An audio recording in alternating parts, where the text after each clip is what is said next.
আসসালামু আলাইকুম সুপ্রিয় দর্শক, আশা করি সবাই ভালো আছেন। আজকের ভিডিওতে খুবই গুরুত্বপূর্ণ একটি আমল এবং দোয়া নিয়ে আলোচনা করব।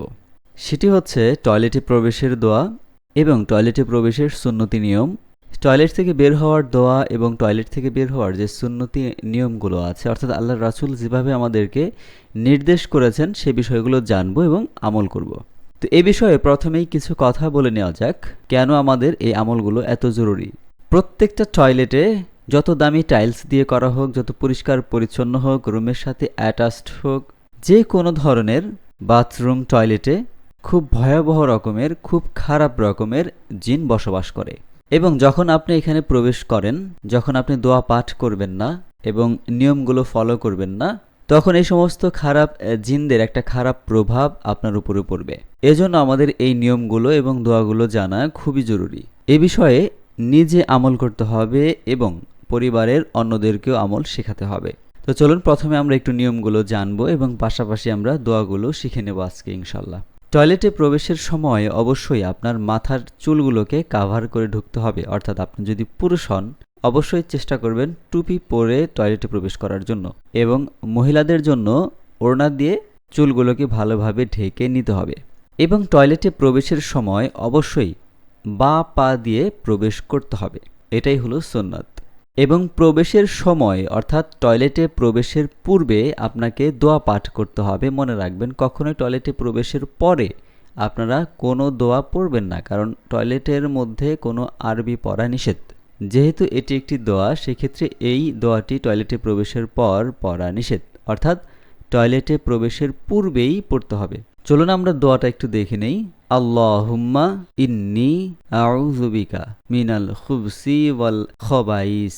আমি আবারও বলছি, আল্লাহুম্মা ইন্নী আউযু বিকা মিনাল খুবসি ওয়াল খবাইস।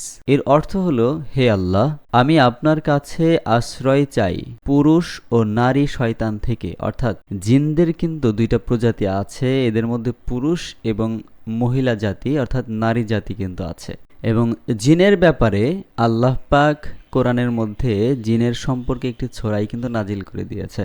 এবং আপনারা যারা এ বিষয়ে অনেক সময় গাফেল থাকেন যে আমরা এটা বিশ্বাস করি না, তাহলে আপনার ঈমান থাকবে না। কারণ কোরআনের কোনো একটি আয়াতকে যদি কেউ অবিশ্বাস করে তাহলে তার ঈমান থাকবে না, সে কুফরি করে এবং কাফের হয়ে যায়, সে মুসলিম থাকে না। এই জন্য আমরা যারা মুসলমান, আমরা সবাই জানি আল্লাহর নবী নিজে বলেছেন জিনদের ব্যাপারে, এবং আল্লাহর নিজে কোরআনে ঘোষণা করেছেন জিনদের ব্যাপারে, এবং এ বিষয়ে আমাদেরকে অবশ্যই বিশ্বাস রাখতেই হবে। এবং এই জিনরা অশরীরী, যাদেরকে আমরা দেখতে পারি না, তারা আমাদের দেখতে পারে কিন্তু আমরা তাদের দেখতে পারি না। এরপরে আমরা টয়লেট থেকে বের হওয়ার সময় আমরা যে দোয়াটি পড়ব বা যে আমল করব সেটি হলো, টয়লেট থেকে বের হওয়ার সময় অবশ্যই ডান পা দিয়ে আমরা আগে বের হব এবং দোয়াটি পড়ব গুফরানাক, অথবা আমরা এভাবে পড়তে পারি গুফরানাকা আলহামদুলিল্লাহ। গুফরানাক শব্দের অর্থ হলো, হে আল্লাহ, আপনার কাছে ক্ষমা চাই, আর আলহামদুলিল্লাহ শুকরিয়া আদায় করা, অর্থাৎ আমার জরুরত সম্পন্ন করে আমি বের হয়ে আসতে পেরেছি। আরেকটা বিষয় এখানে মনে রাখবেন, টয়লেটে বসে কখনোই কোনো কোরআন তেলাওয়াত করবেন না বা কোনো জিকির আজগার তসবিহ তাহলিল এগুলো বলা নিষেধ। সুপ্রিয় দর্শক, আশা করি আজকের ভিডিওটি আপনাদের ভালো লাগবে এবং আপনাদের প্রয়োজনীয় কাজে আসবে। তো এ ধরনের বিভিন্ন আমল এবং দোয়াগুলো জানতে অবশ্যই আমাদের চ্যানেলটি সাথেই থাকুন। সবাই ভালো থাকুন, সুস্থ থাকুন। আল্লাহ হাফেজ। আসসালামু আলাইকুম ওয়া রাহমাতুল্লাহি ওয়া বারাকাতুহু।